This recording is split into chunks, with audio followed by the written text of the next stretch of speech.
Resurfacing my windsurfing / windfoiling board. This is my 2005 Starboard formula board. It used to be in Gorge Cup racing, then I used it for formula at local club level racing, just having fun and using it year round, and now I'm using it for windfoiling, which I happen to store it on top of my roof rack for most of the year, as it just is a convenient place to put it. Not just spray paint, but to get a good coat of resin epoxy. This should last for a long time. So yeah, let's get to it.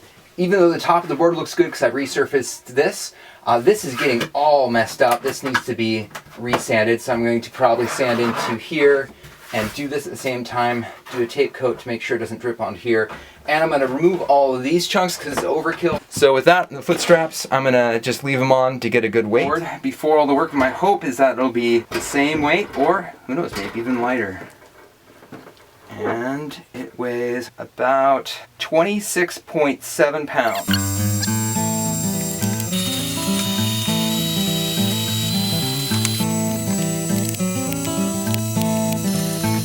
Good to make sure it doesn't get too hot or too cold, so you don't want to heat up the spot that's been lifted, you want to heat up the spot in front of a lifted spot.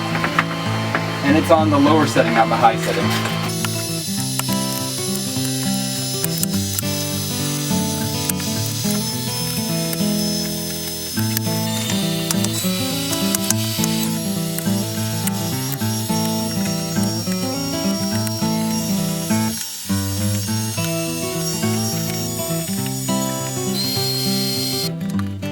Ready for the next step? Patching up a boop. First right out the spot. I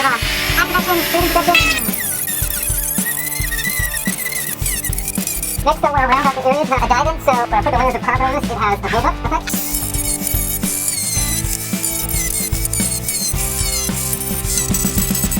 Thick 40 grit sandpaper, I'm just going to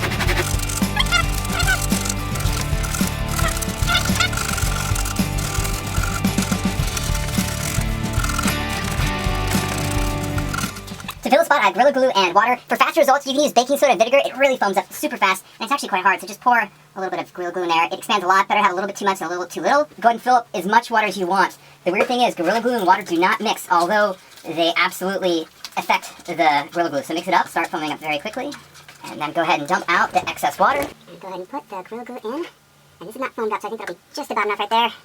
I'm going to mix it up a little bit there, and this will foam over, and I'm going to sand the whole thing. If this was just repair and I wasn't doing a deck resurface, I would put masking tape around this area just so I'd only have to sand up a limited area, maybe a little excess area, but since that would just foam up and over, it should be fine as I resurface. Just been a couple minutes there. I'm going to be adding a notable amount of weight by adding a full coat of resin epoxy, so I want to get down to the actual wood coat, maybe go into the wood coat a tiny bit.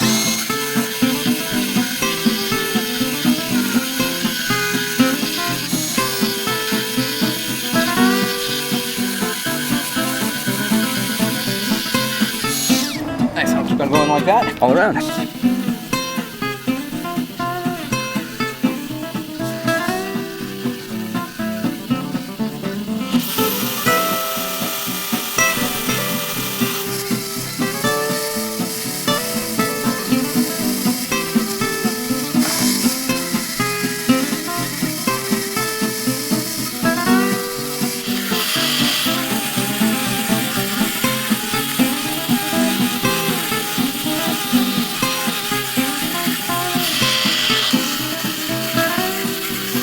I made a little bit of a mistake. This I thought was from my resin epoxy job, but this is actually fiberglass going around the wood and connecting it to one structure. So, oops. So I'm definitely going to put a layer of fiberglass or carbon around here, just connect it. Maybe, yeah, probably just one layer is fine. Just make sure these don't delaminate while I'm out the water. So going through, I'm going to do the rest like this, where fiberglass is going to go around and connect these two pieces and make it nice and strong.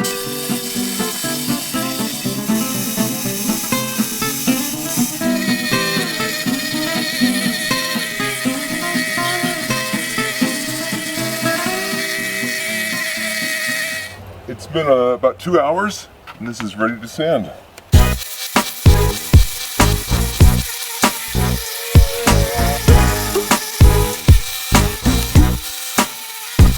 And I want to indent a little bit because of this gradient. I want it to be a little sunken in.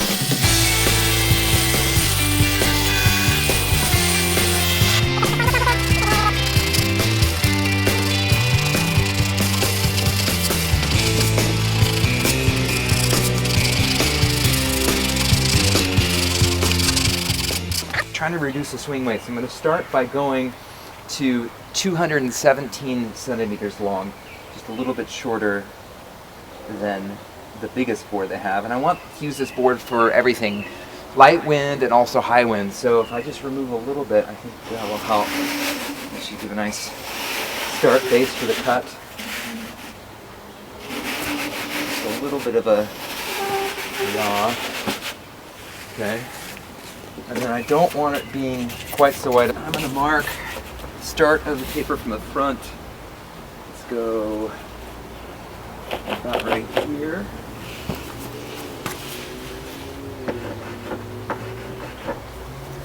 Okay. I found a pool noodle with a pre-bend that I like. I think I go a little further in. Go 7 centimeters from the center in.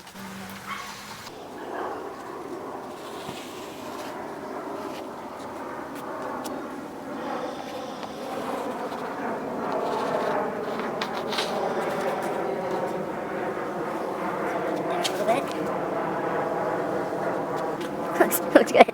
Let's see. Yeah. I like that shape. Yay, okay. Nice, there's my 3 pieces. And that will be my salvage, and I can cut it with the rest of the board. Sweet. So just to check with the bottom sanded, I'm going to do more reduction. I'm curious on what the weight difference is. How much extra stuff was on the bottom, and is that necessary, or is it going to...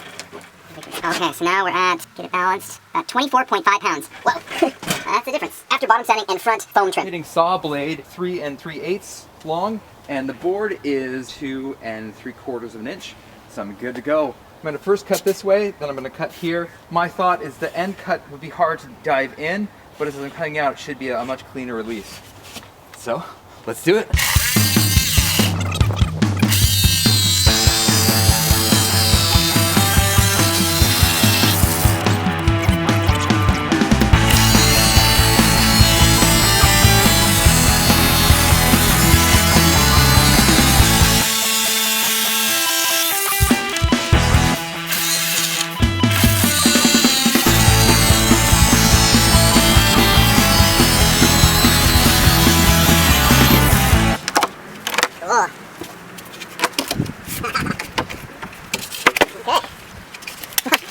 Saving a ton of weight, because these 3 pieces do not weigh a whole lot. I mean, this weighs a little bit more, but looks cooler though.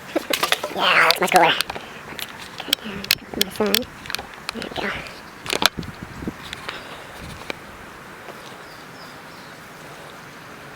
Cool.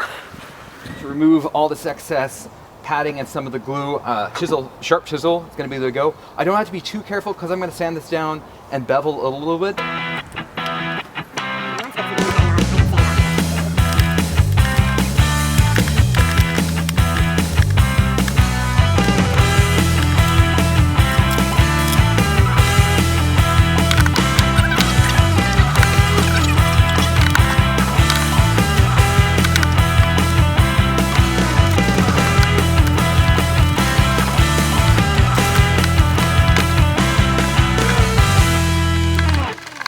Pile over here, still a lot more weight to remove as far as excess unnecessary glue here. Okay, the 3 pieces weigh about 1.7 pounds, and this extra glue and foam, so we're on about 2 pounds. Okay. So that's not a huge amount of weight, but it's right off the front where the most swing weight is. I'm looking for just a slight bevel here. This board has a lot of rocker, so I've left this sharp. I've hit a wave, it probably wouldn't part. It'd probably always stay above the wave, but I think a nice bevel will help reduce that to make kind of go through the wave or kind of ricochet back rather than catch. And I'm going just an inch out.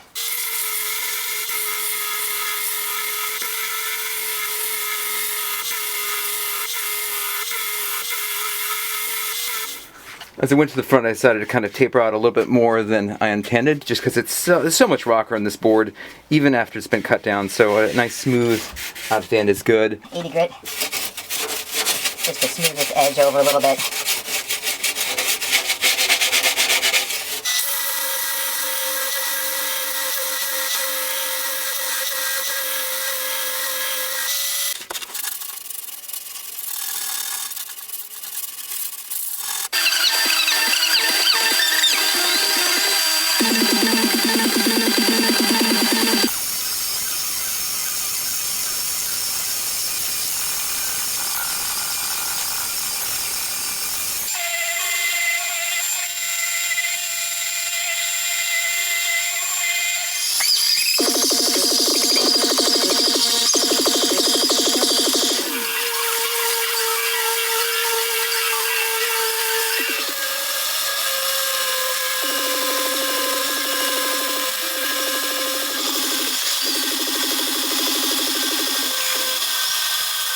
just gonna do a 1-inch 45-degree angle with the reciprocating saw because it's gonna be a little bit more of that. That's just gonna be a base. I'm gonna round it out. The thing is, I don't want a ton of the surface area to be gone. I want it to be very buoyant in the front, and that'll help a little bit with aerodynamics just to help with roll, and also if I put my feet on, it'd be nice and comfortable. But yeah, so I'm just gonna go less rather than more. Just do this at 1 inch. 45-degree angle and a slightly finer tip blade.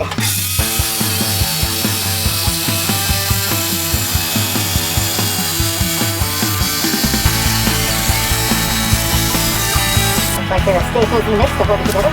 Sweet, that's good. I'm going to smooth this out, so it'll still be only flat for a tiny bit, and just round it out, but it's not going to be too much material, so it's still going to be plenty buoyancy up front. And yeah, put it out here.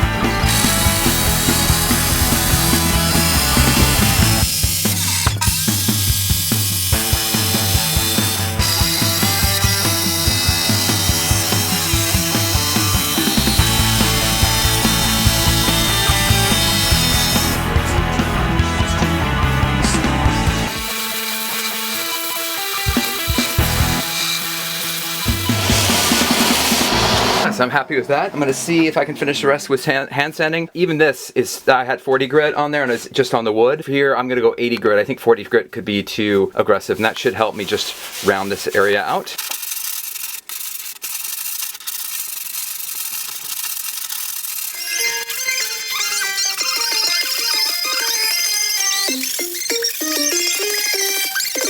Starting weight of this project was 26.7 pounds. Let's see what the actual weight is now. And the new weight is 21.2 pounds. To fill these staple holes, I'm going to use Gorilla Glue again. The cool thing about Gorilla Glue is I can sand it in as little as 2 hours, so it's ready to go much faster, and there's no heat. Where if I use, resin epoxy with the filler, I want to make sure it's a nice slow cure, which really I have to wait. I mean, I'd like to wait a day. I could probably go a little faster, but then if I'm adding too much heat, just going over here too. If I'm adding too much heat, I can melt this foam. I don't want foam. Let's go here. Yes. So I'm just going to these spots, put a little bit of Gorilla Glue. And so I've been working on this for about 20 minutes, just getting all the little tiny holes or any spots that are a little lower than the rest.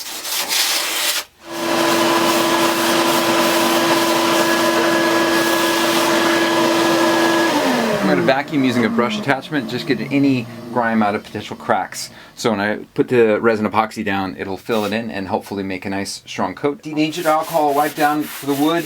I did test a spare piece of the foam. It didn't melt with the denatured alcohol, but I'm just going to skip that and stick to the wood bits. I'm going to do the bottom first, so the top is prepped and ready to go, and I'm going to put down wide masking tape and add a little bit of a ripple here, so the glue from the top will just stop here and it won't drip down past further, so it'll be easy for me to sand and clean it for the next side over. The surface is all prepped. Kind of get my one coat of thin fiberglass all laid out. I'll start cutting. The patch all ready to go, and everything's cut out, laid out. There's the 3 layers. I have one for the side and the front for the 8 ounce per square yard, and this is the 5 ounce per square yard.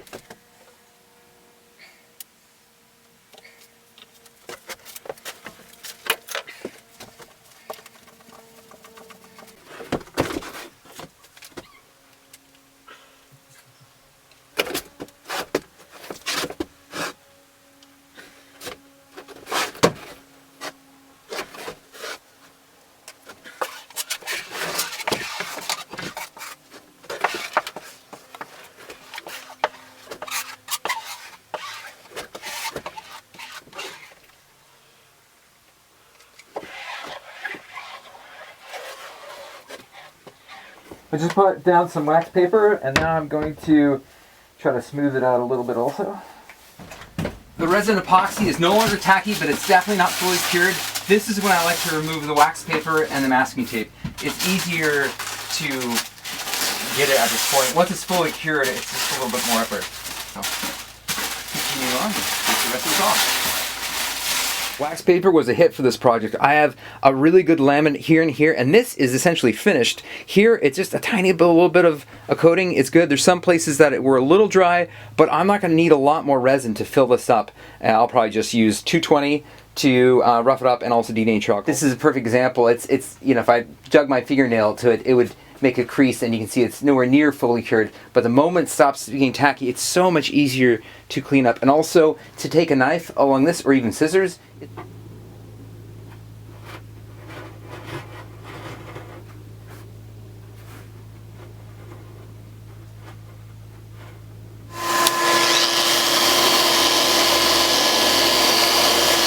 masking tape and reinforcing fiberglass where I want it. I used a spreader and a paintbrush. Now I'm going to try the roller tool, see if I can get a good laminate, and also maybe spread out the resin epoxy better. Let's see if it works. Epoxy is down. I tried it without wax paper and it had just too much texture and it looked dry. I'd have to do another pot of resin epoxy to fill it up, but wax paper smooths out and makes the laminate smoother, and just doing this to cinch it down on this to hold it down a little bit as it cures. Finished removing the wax paper and plastic wrap and did a quick sanding, and now I'm just touching the spots that I didn't get any glue to. Just making it look good. There's a couple spots that were a little bit folded, so over sanded, so I'm going to touch those up also. Got the white all painted, now I'm just putting down some salt after I did black. And to help traction, but also to continue the look of the existing black. I decided to do an additional layer of fiberglass. There's a thin layer here that only had one layer, and I wanted it a little bit more beefy. Want to keep weight down, but want to make it strong also. Finished another layer of fiberglass, much stronger. I'm glad I took the time to do that. After I put it down with wax paper, I put another coat on, just put a line there for the masking tape, put a masking tape line, and then did black over. I think it's a cool design. It was cooler that way. So yeah. Ready for a coat of resin.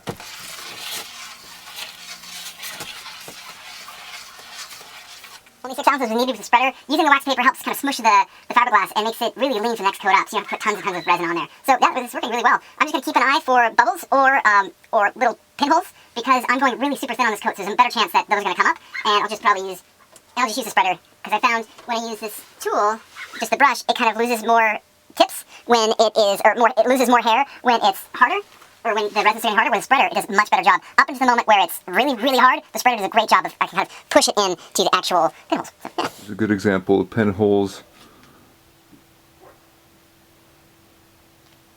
Just kind of spread it over to fill the holes. And as it's curing, I'll have to do this multiple times, go over, make sure I don't miss a spot. It's now no longer tacky, and for this part, there's a lot of, I went really thin on the resin epoxy. I'm trying to not have it be too heavy, but I was really spreading over for quite a while to make sure the pinholes were covered, and just to the last moment of just kind of jamming over to get the little pinholes or the bubbles fixed was extensive. And this room is warm, but it's not warmer. I don't have the space heaters on, so I think one thing also to make note of is you don't want to make the board warmer as it's heating up. You want a smooth temperature so it's less likely to bubble, or maybe even slightly decrease in temperature the room so it's not airing out, so kind of sucking in or keeping neutral. I'm just thought. After sanding, the resin was a little thin in certain spots, so I put down another thin full coat on the bottom. It's getting difficult to spread, and no burn bubbles are coming up.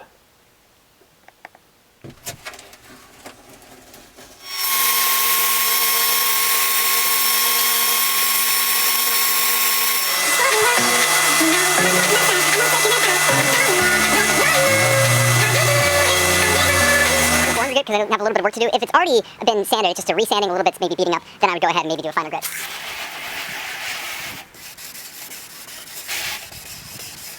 And the idea is, once it stops beating up in an area, then I can move on to another area.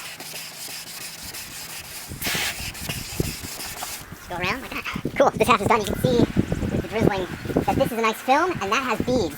And what happens is, the beads are kind of hydrophobic to the board. They kind of push away from the board. You'd think that'd be better, but what happens is the water coming across the board actually touches the board, and it kind of rolls on the board, where the water touches a film on the actual board. So it's actually a little bit faster once you get going. I believe under about 10 miles an hour, it is faster to have a super high gloss hydrophobic because it helps the initial push. But once you get going past 10, 15 miles an hour, I believe that the film actually makes you go fast. Nice. The whole bottom has a nice film. The board doesn't really need much performance, but I do want to match the sheen. And the deck coating has a little bit of a flat finish, so I take the gloss out of the top. I'm going to check for leaks by spraying by foam. First, make sure the board is pressurized, so I want bubbles to go out. There we go. Bubbles go out, so it's pressurized. Also, spraying water on it makes it kind of cool down, so go ahead and spray it down, but then once it's done, heat it up a little bit also. Don't want to spray too much foam or water on it.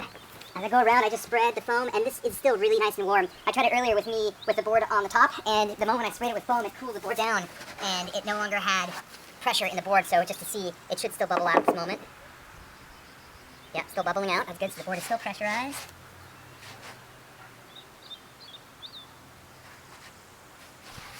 I'm just looking for bubbles. Also hearing, it's just as good. You can hear whistling. Okay, I found one spot here. It's bubbling up. This is an existing repair. It's been done a long time ago, so you can see it kind of pushes out a little bit there. I'll just sand this down and probably put just 2 layers of carbon fiber. I need to do a touch up on the back with the black, so that won't be a big deal. I'll keep on looking around, but other than that, it looks like it's the only spot. Nice and hot, but with the bottom being white and it's starting to cool off a little bit, I wasn't sure if I was getting enough pressure, so I'm going to shed a couple space heaters on. It is really toasty in here, so this should give me a really good idea of if there's any bubbles coming up. So I'm just going to spread this pH balanced neutral soap around with my hand and look for bubbles. For pressure before and after, just make sure it's nice and pressurized. No bubbles, so just the top repair. And I'm going to go out and rinse this off, cool it down a little bit so I can do a fast hot coat without it getting too crazy cure time. And yeah, be ready for tomorrow's races.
Good. Gonna call it a night. The hardware, straps, and mass base is, looks like 2.1 to about 2.3 pounds. And the board's weight without anything on it is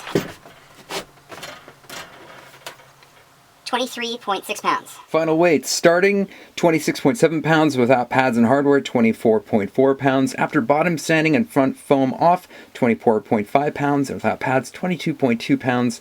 Sanding trim finish, 21.2 pounds. And without anything, 18.9 pounds. My finished weight is 25.9 pounds. Without pads, 23.6 pounds. So I was hoping to only have a weight of about 22.9 pounds. And it was 23.6, so close enough, but overall it is lighter. I'm gonna get the first impressions video up as soon as possible. If you like this content, you wanna see more like it, like, subscribe, and share, and I'd be happy to make more cool stuff. Thanks, and have a great day.